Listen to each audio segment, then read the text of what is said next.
My name is Sierra Thompson, and I was 34 years old when my sister looked me in the eye and told me to find somewhere else to die.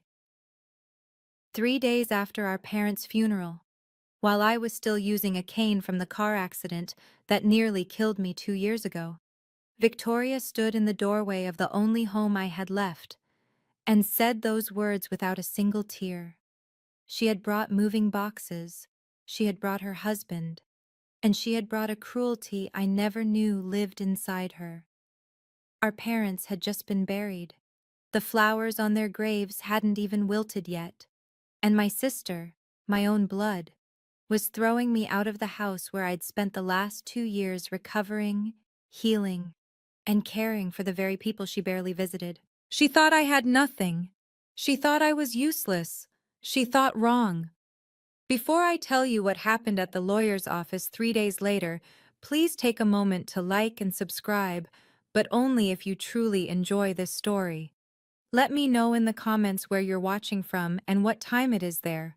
To understand why those words cut deeper than any knife, I need to take you back to the day everything changed. 2 years before my parents died, I was a landscape architect with my own small firm in Hartford. I designed gardens for wealthy clients, restored historic estates, and had just landed a contract with the city's botanical society. Life was good. Life made sense. Then a drunk driver ran a red light. I don't remember the impact. I only remember waking up in a hospital room with metal rods in my spine and doctors explaining that I might never walk again. The surgery took 11 hours. The recovery would take years. My apartment had stairs I couldn't climb. My office had projects I couldn't manage. My savings had limits that medical bills didn't respect. So when my parents offered their guest room on the first floor, I said yes. I moved back into the house where I grew up, into the bedroom that still had my high school track trophies on the shelf. For 18 months, I used a wheelchair. I learned to navigate door frames and bathroom tiles and the particular humiliation of needing help with things I'd done alone since childhood. My mother read to me on bad days. My father built a ramp for the back porch so I could sit in the garden. Victoria called once a month, sometimes less. She never asked about my physical therapy. She never asked how I was managing. The few times she did call, if I answered the phone, her response was always the same. "Oh, you're still there. Put Mom on." Still there, like I was a stain that wouldn't wash out. What Victoria didn't know, what she never bothered to ask, was that 4 months before our parents died, I had started walking again. First with a walker, then with a cane. I was healing. I was getting stronger. But to her, I would always be the useless one. The Christmas before my parents died, Victoria came home with her perfect family in tow. Derek wore a cashmere coat that cost more than my monthly medical bills. Their 2 kids, Emma and Jack, ran through the house like they owned it. Victoria directed everyone like a stage manager, rearranging the furniture, critiquing my mother's table settings, reminding us all how things should be done. I spent 3 days preparing her children's favorite meals: homemade mac and cheese for Jack, chocolate chip pancakes for Emma. I did it standing at the counter with my cane propped against the stove, my back screaming after 20 minutes, because I wanted to contribute. I wanted to be useful. On Christmas morning, everyone gathered in the living room for the annual family photo. My father set up the tripod. My mother adjusted the ornaments on the tree. The kids fought over who got to stand in front. Victoria looked at me and smiled, but it wasn't a warm smile. "Sierra, maybe you should sit this one out. We want a nice photo for the Christmas card." The room went quiet. My mother opened her mouth, then closed it. My father stared at the camera like he hadn't heard. "It's just," Victoria shrugged, "the wheelchair doesn't really fit the aesthetic, you know?" I wasn't even in the wheelchair anymore. I was standing, with a cane. But I didn't argue. I had learned that arguing with Victoria only gave her ammunition. So I smiled, nodded, and walked into the kitchen. Through the window, I watched my family pose without me. I heard the shutter click. Once, twice, 3 times. I didn't know then that my father had watched the whole thing, and I didn't know what he did the very next morning. My parents died on a Tuesday in March. They were flying to California for an old college friend's wedding. A private charter, 6 passengers, clear skies. The plane went down somewhere over Nevada. They said it was mechanical failure. They said it was quick. I was in the garden when the call came, pruning the roses my mother had planted 15 years ago. The phone rang, and 30 seconds later, my entire world collapsed. Victoria flew in for the funeral. She handled everything, the arrangements, the flowers, the guest list. I was too numb to fight her on it. I sat in the front pew at the service and realized I didn't recognize half the people there. Victoria's friends, Victoria's contacts, people who had never met my parents but wanted to be seen paying respects. 3 days after we buried them, Victoria asked to speak with me privately. She found me in the living room, surrounded by sympathy cards I couldn't bring myself to open. She didn't sit down. She stood in the doorway with her arms crossed, Derek hovering behind her like a shadow. "I've spoken with the lawyer," she said. "Everything goes to me, the house, the accounts, everything." I looked up. "What lawyer?" "The lawyer?" She waved her hand dismissively. "Mom and Dad's estate attorney. He confirmed it." "Did he give you documents? A copy of the will?" Victoria's eye twitched, just slightly. "I don't need to show you anything. You have 2 weeks to find somewhere else to live." Something cold settled in my stomach. Victoria had said the lawyer. Not a name, not a firm, just the lawyer. My parents had used Harold Whitmore for over 20 years. If Victoria had actually spoken to him, she would have said his name. She was bluffing. That night, I sat alone in my parents' study and took inventory of my life. No job. I had closed my firm 18 months ago when the medical bills made it impossible to keep the lights on. No savings. What little I had went to co-pays, specialists, and the endless parade of prescriptions that kept my spine from seizing up. No income. Disability payments covered the basics, barely. And now, apparently no home. I looked around the room. My father's desk, worn smooth by 40 years of use. My mother's reading chair, the fabric faded where she always rested her head. The window that looked out over the garden we had built together, her planting, me designing, both of us dreaming about what it could become. This house wasn't just 4 walls and a roof. This was where I took my first steps, where I learned to ride a bike in the driveway, where my mother taught me to cook and my father taught me to argue. Every room held a memory. Every corner held a piece of my parents. If I walked away now, I wouldn't just lose a house. I would lose them all over again. And worse, I would be proving Victoria right. I would be accepting that I was useless, that I didn't deserve to be here, that I was worth nothing. I couldn't accept that. I wouldn't. I started opening drawers, looking for something, anything, a clue that Victoria was wrong. In the bottom drawer of my father's desk, beneath old tax returns and faded photographs, I found a business card. Harold Whitmore, estate attorney. I turned it over. On the back, in my father's careful handwriting, were 6 words. Call him. He knows everything. My father never wrote notes. Never. So why this one? 3 days later, Victoria came back. I was in the living room, practicing my walking without the cane. The physical therapist said I was ready to try. I wanted to prove I could do something on my own. The front door slammed open. Victoria walked in carrying cardboard boxes, Derek trailing behind with more. She dropped them at my feet, the hollow thud echoing through the room. "Pack your things," she said. "You have until Friday." "Victoria, I need more time. I'm still..." "Still what? Still pretending to be sick?" "I was in a car accident. You know that. 2 years ago." She kicked one of the boxes toward me. "You've milked it long enough." Derek shifted uncomfortably. "Honey, maybe we should..." "Stay out of this, Derek."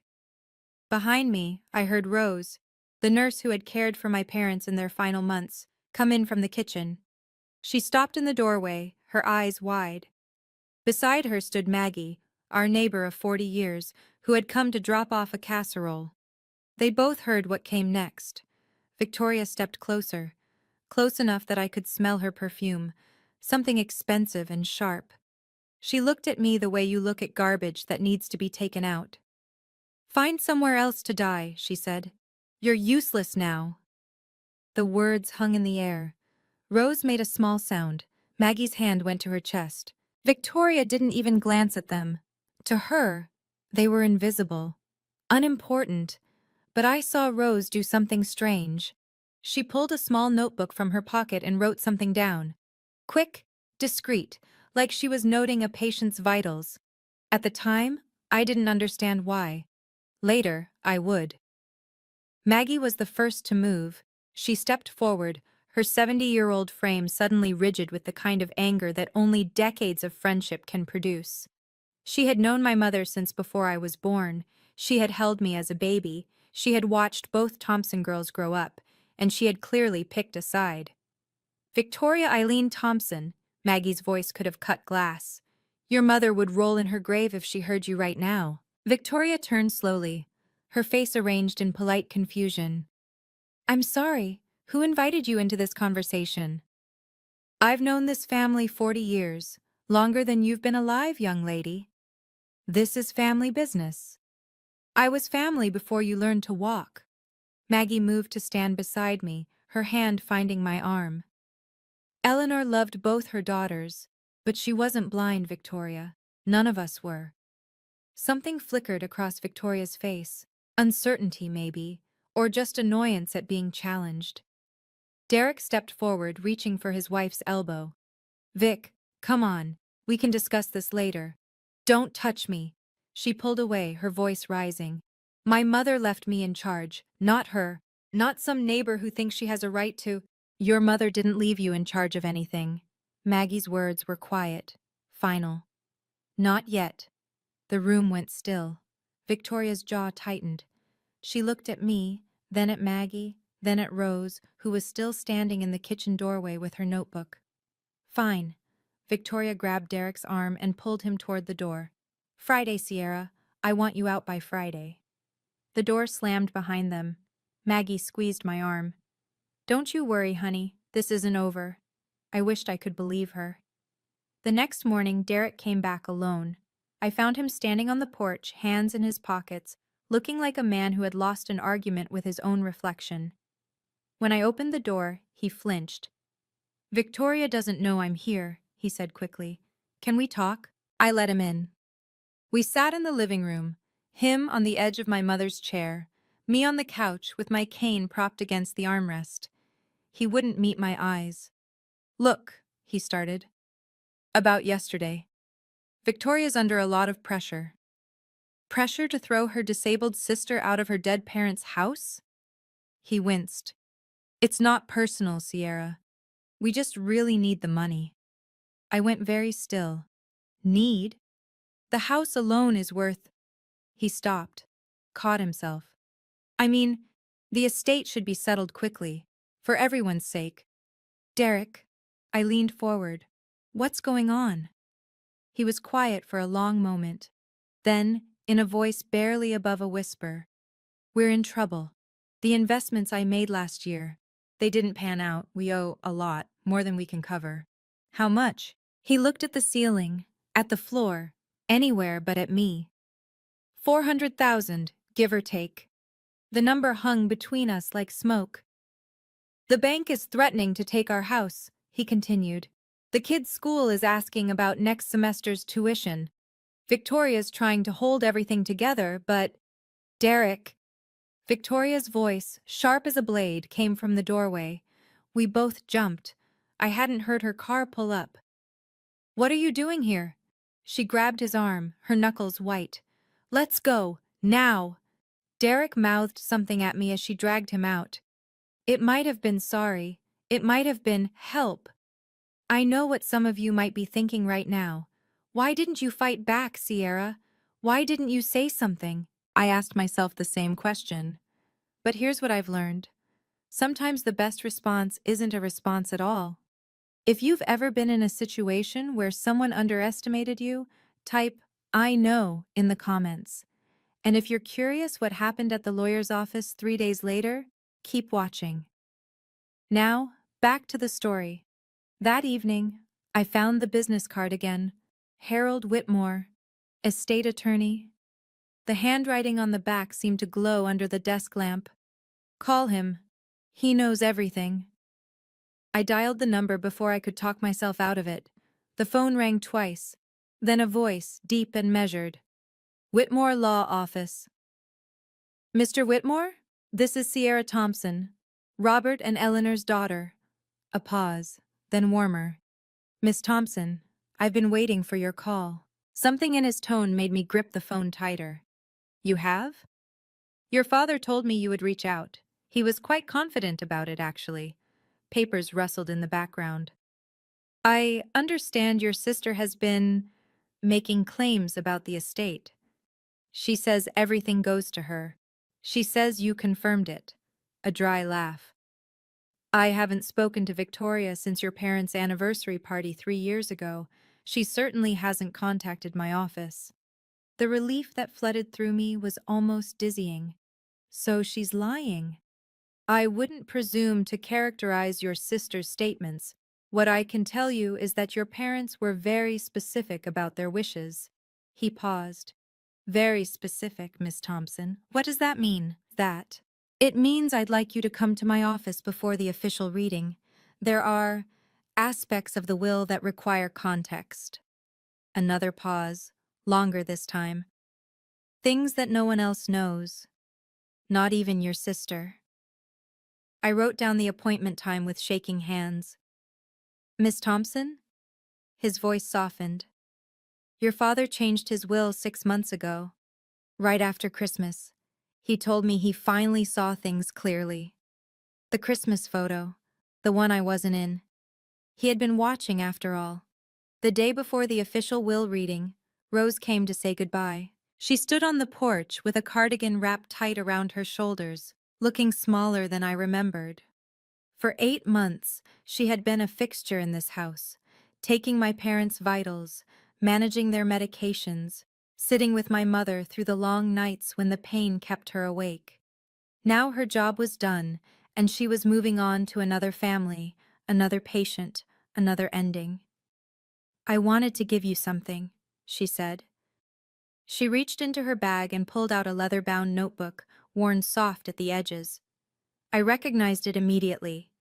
My mother's handwriting covered the visible page, her looping cursive, the way she always pressed too hard with the pen. Your mother asked me to keep this safe. Rose pressed the notebook into my hands. She said you'd need it someday. She said you'd know when. I traced my mother's initials on the cover. What's in it? Her thoughts, her days, her observations. Rose hesitated. The last few pages are about you and your sister. I didn't read them. It wasn't my place. But I think she wanted you to understand something. Understand what? Rose glanced toward the street, as if checking that we were alone. There's something else. With Mr. Whitmore. Your mother recorded a message a few months ago. A video. She met my eyes. She was very clear about when it should be played. My throat tightened. Rose, why are you telling me this? She reached out and squeezed my hand. Your mother knew, Sierra. She knew what Victoria would do, and she prepared. Rose stepped back toward her car. Your parents loved you both, but they weren't blind. The notebook felt heavy in my hands, like a promise, like a warning. Victoria organized the memorial reception like she organized everything, expensively and without consulting anyone. The restaurant was Italian, upscale, the kind of place with cloth napkins and waiters who introduced themselves by name. She had rented out the private dining room, arranged for catering, sent invitations on cream-colored cardstock with my parents' names embossed in gold. She hadn't asked me about the menu. She hadn't asked me about the guest list. She hadn't asked me anything at all. I arrived late. My taxi had gotten stuck in traffic, and walking from the parking lot with my cane took longer than I'd planned. By the time I reached the entrance of the private room, Victoria was already standing at the head of the long table, a glass of wine in her hand, giving a speech. 40 people sat before her. Aunts and uncles I barely recognized. Friends of my parents whose names I'd forgotten. Derek's business associates. Victoria's book club. A sea of faces, some grieving, most just there to be seen. Worked their whole lives for this family, Victoria was saying. Her voice carried that particular pitch she used when she wanted people to admire her. And I promise to honor that legacy, this house, this community, everything they built, I will protect it. She said this family like a claim, like a deed of ownership. I stood in the doorway, and not one person in that room acknowledged me. Mom and Dad would be so proud of what we've accomplished, Victoria continued. The Thompson name will endure. I'll make sure of it. I gripped my cane until my knuckles went white. She hadn't mentioned me once. Not once. It was as if I had already been erased from the family she was so determined to protect. Someone in the crowd noticed me standing there. A murmur rippled through the room. Heads turned. Victoria's speech faltered for just a moment before she recovered with a practiced smile. Sierra, you made it. The way she said it, like my presence was a mild surprise, an afterthought, made my skin crawl. I made my way toward an empty seat near the back, my cane tapping against the polished floor in the silence. Victoria! It was Aunt Dorothy, my father's older sister, speaking from the middle of the table. What about Sierra? Where will she live now? The question hung in the air. 40 pairs of eyes shifted between us. Victoria's smile didn't waver. Sierra has her own plans. She's transitioning. Transitioning to where? Dorothy pressed. Victoria shrugged delicately. Wherever she can manage. She's always been resourceful. A few people chuckled. Small laughs, nervous laughs. The kind people make when they're not sure what else to do. But they laughed. I stood there with my cane, feeling the weight of every gaze. Some people looked at me with pity, some with judgment. Most just looked away, uncomfortable, eager to return to their wine and small talk. Victoria glided past me on her way to greet someone at another table. As she passed, she leaned in close. I told you to stay home, she whispered. You're embarrassing yourself. I didn't respond. I remembered what Harold Whitmore had said when I'd visited his office that morning. Let her talk. The more she says now, the louder the silence will be later. So I found my seat. I folded my hands in my lap, and I waited. Victoria had no idea what was coming.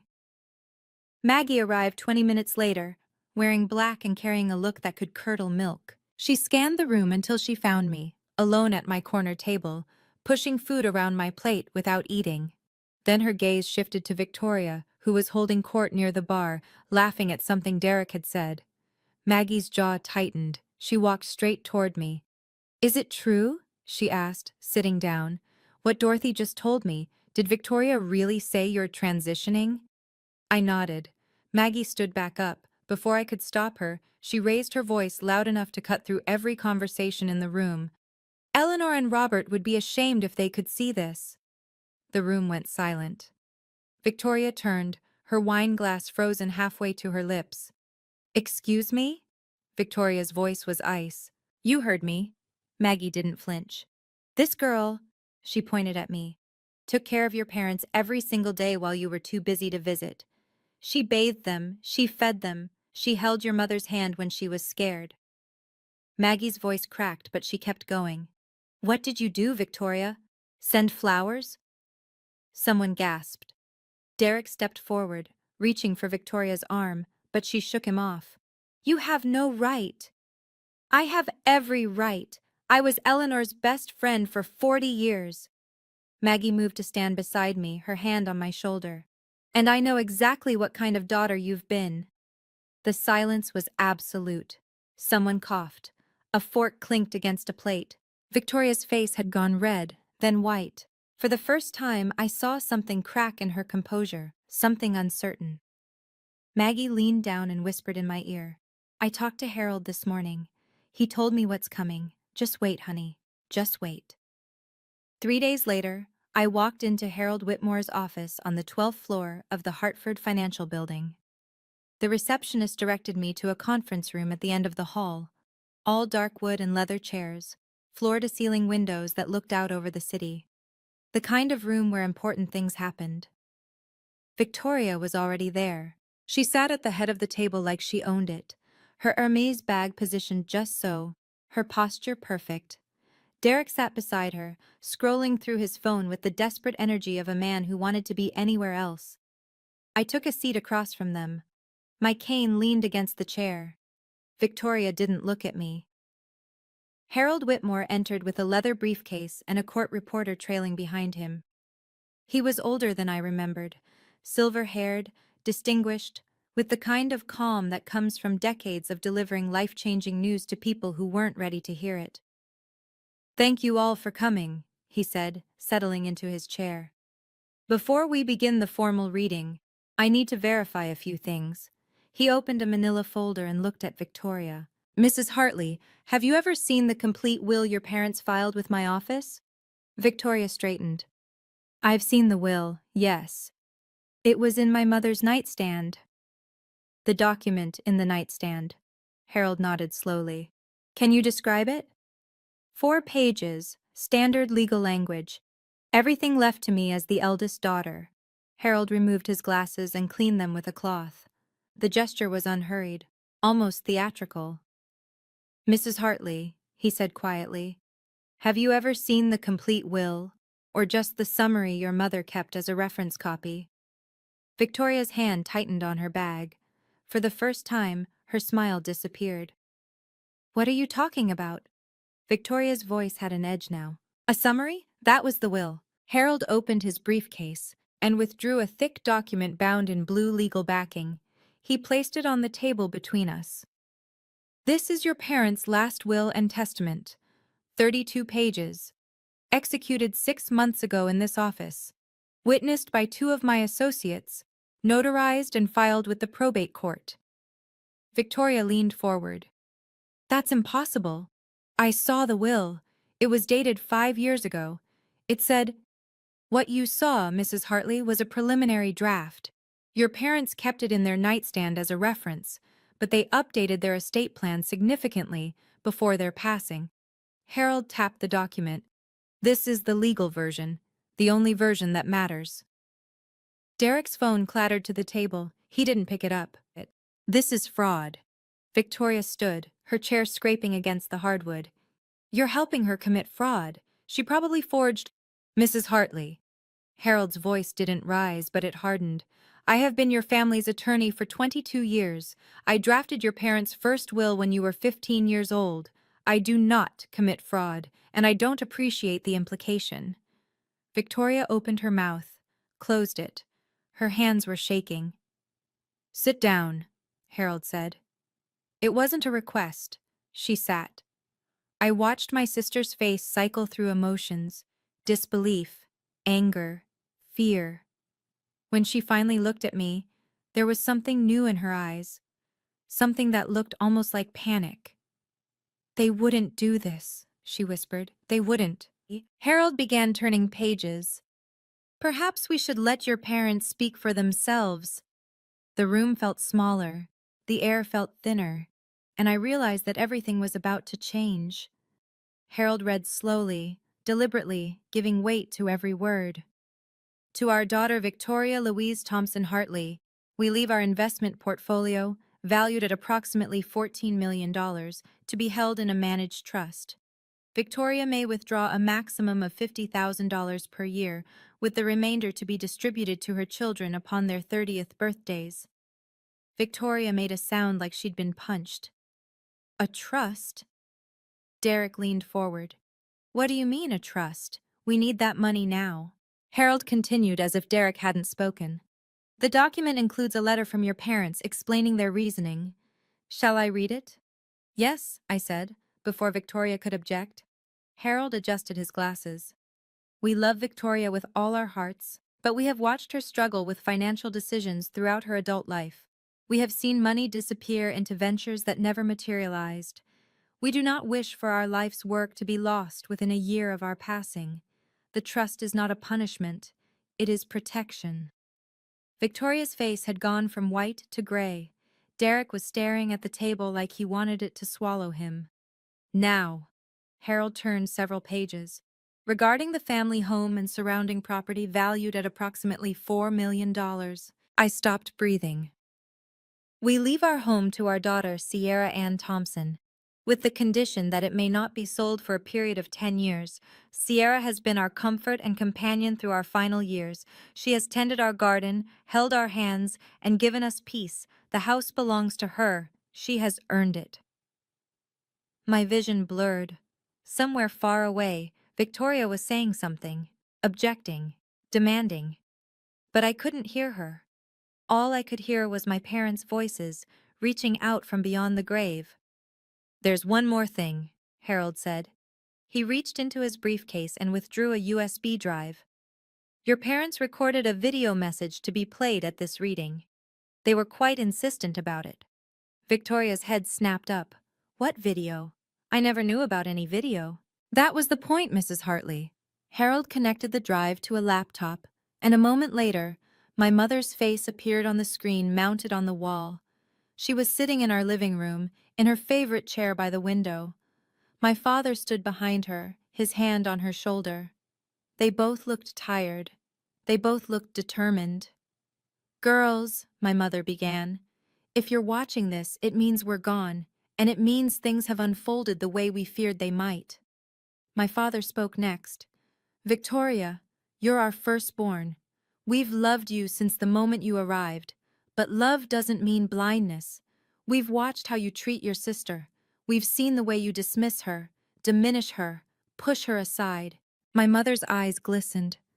"Sierra, you are not useless. You never were. You are our quiet strength. While Victoria chased things that glittered, you stayed, you cared, you showed up."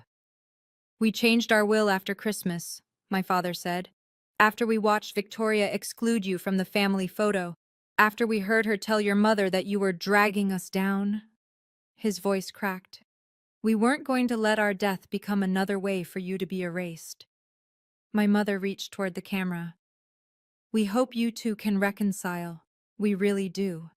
But if you can't, if Victoria continues down this path, at least Sierra will never be thrown out of her own home." The screen went dark. I couldn't see through my tears. But I heard Victoria's chair scraping back as she stood and walked out without a word. If you've ever had someone in your family finally see your worth, even if it was too late, you know exactly how Sierra felt in that moment. Type "finally" in the comments if this scene hit home for you. And for those wondering what Victoria did next, trust me, the story isn't over. The real confrontation was about to begin. But first, let me know. Do you think Victoria deserved what she got, or was it too harsh? Comment below. Now, back to the story. Victoria didn't get far. I found her in the hallway outside the conference room, leaning against the wall with her arms wrapped around herself. Derek stood a few feet away, phone pressed to his ear, speaking in urgent whispers to someone. A bank, maybe. A creditor. The people who were circling their lives like sharks. When Victoria saw me, something broke. "This isn't fair." Her voice was raw. "You don't understand. I have a family to support. I have responsibilities. You have a sister you told to find somewhere else to die." She flinched. "I didn't mean—" "Yes, you did." I kept my voice steady. "You meant every word. You've meant every word for years. You don't know what it's like." She was crying now, mascara streaking down her cheeks. "Derek's investments collapsed. We owe $400,000. The bank is going to take our house. My children are going to lose their home, and you—" She pointed at me with a shaking finger. "You don't have anyone. You don't have kids. You don't need the money." I let her words hang in the air between us. "You're right," I said quietly. "I don't have kids. I don't have a husband. I don't have any of the things you think make a person valuable." I took a step closer. But I also didn't spend years treating my own sister like garbage. I didn't stand in our parents' house 3 days after their funeral and tell you to find somewhere else to die. Victoria's shoulders shook. For a moment, she looked like the little girl I remembered from childhood. Lost. Scared. But then I remembered all the years she made me feel worthless. And I remembered that compassion has limits. I could have destroyed her in that moment. I could have listed every cruel comment, every dismissive gesture, every time she made me feel like I didn't deserve to exist. I could have told her exactly what I thought of her perfect life, and her perfect image, and her perfect lies. But that's not who I am. That's not who my parents raised me to be. So instead, I leaned on my cane and spoke calmly. You told me to find somewhere else to die. I found somewhere. I paused. It's called home. Victoria's breath caught. I'm not going to gloat, Victoria. That's not who I am. But I am going to set a boundary. I met her eyes. You will never speak to me like that again. Ever. Not in private, not in public, not in front of your children. I am done being your punching bag. She stared at me like she was seeing me for the first time. I have a proposal, I continued. The trust gives you $50,000 a year. That's not nothing, but I know it won't solve your immediate problems. I took a breath. I'm willing to loan you what you need to pay off the bank. No interest. Reasonable terms. Enough to save your house and keep the kids in school. Victoria's mouth opened, closed. But there's one condition. I held up my hand. You apologize. Publicly. At a family dinner. In front of everyone who was at that memorial reception. You tell them what you said to me, and you tell them you were wrong. The hallway was silent. Derek had stopped his phone call. He was staring at me like I had grown a second head. Victoria wiped her eyes. And if I don't? Then you figure it out alone. Your choice. Victoria didn't answer. She looked at Derek, who looked at the floor. Then she gathered what remained of her composure, picked up her bag, and walked toward the elevator. Derek followed without a backward glance. The doors closed behind them, and I was alone in the hallway. Harold Whitmore appeared beside me a moment later, a gentle hand on my elbow. Miss Thompson, we still have paperwork to complete. I nodded and followed him back to the conference room. The court reporter had left. The video was dark, just Harold and me, and the weight of everything that had happened. He slid documents across the table, deeds, account transfers, signature pages. I signed where he indicated, my hand trembling slightly. Your parents were proud of you, Harold said as I signed the last page. They told me so many times, your mother especially.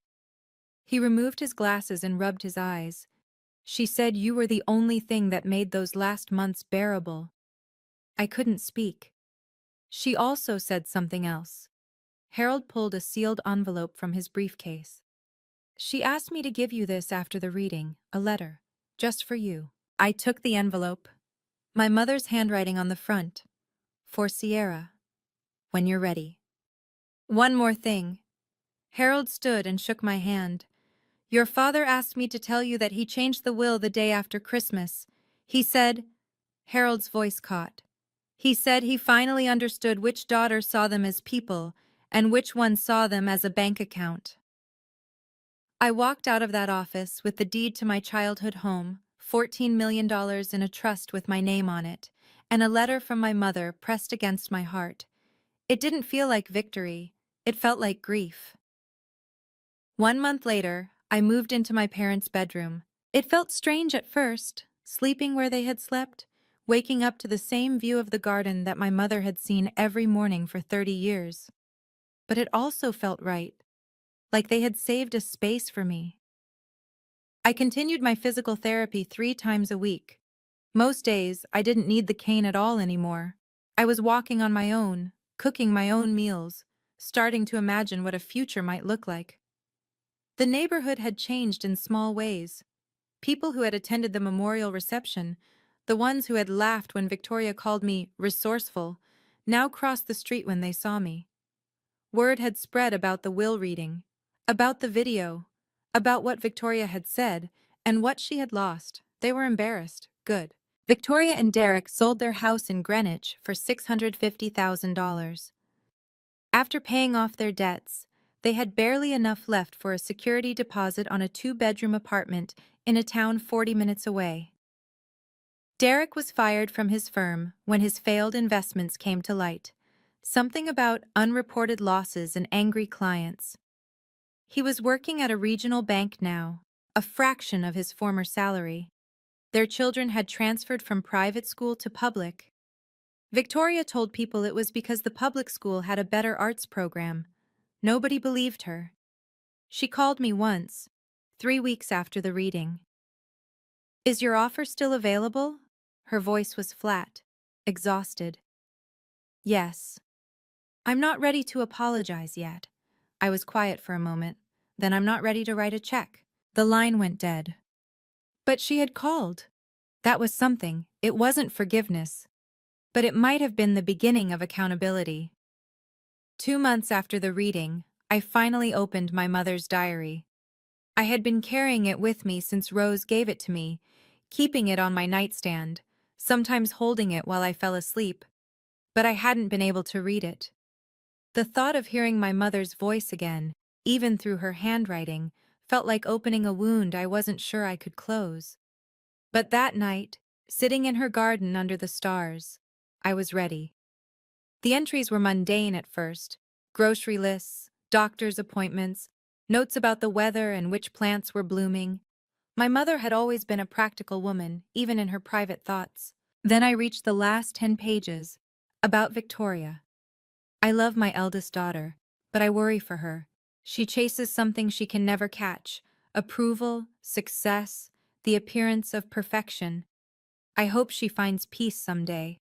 I hope she realizes that what she has is enough." About me.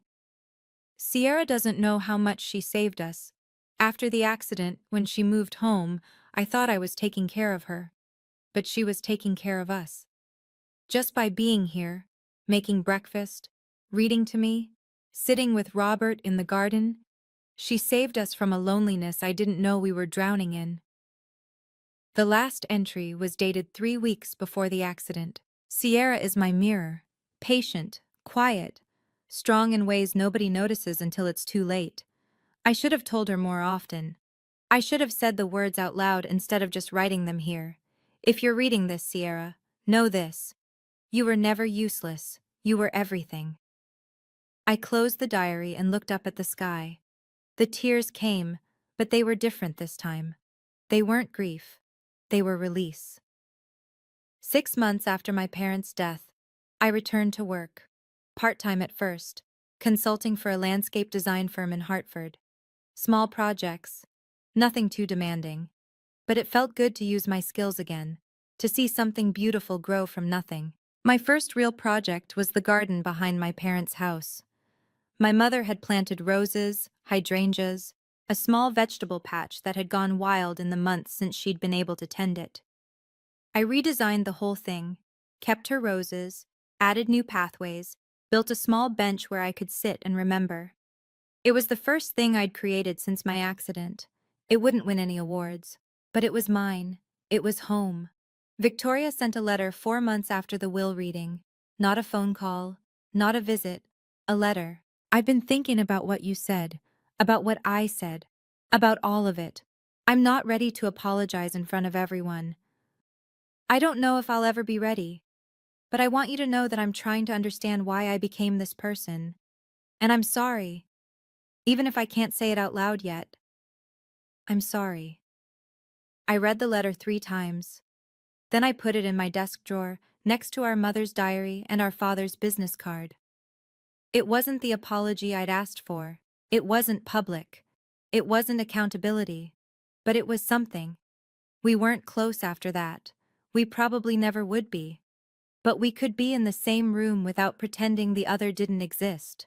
We could exchange birthday cards. We could, maybe, build something new. My name is Sierra Thompson. I was told I was useless. I was told to find somewhere else to die. I found home instead. If Sierra's story reminded you that your worth isn't defined by what others think of you, I want to hear from you. Type "boundaries matter" in the comments if this resonated with you. And if you've ever been underestimated by your own family, share your story below. I read every single comment. If you want more stories like this, check out the video in the description. And don't forget to subscribe so you don't miss the next one. Thank you for watching.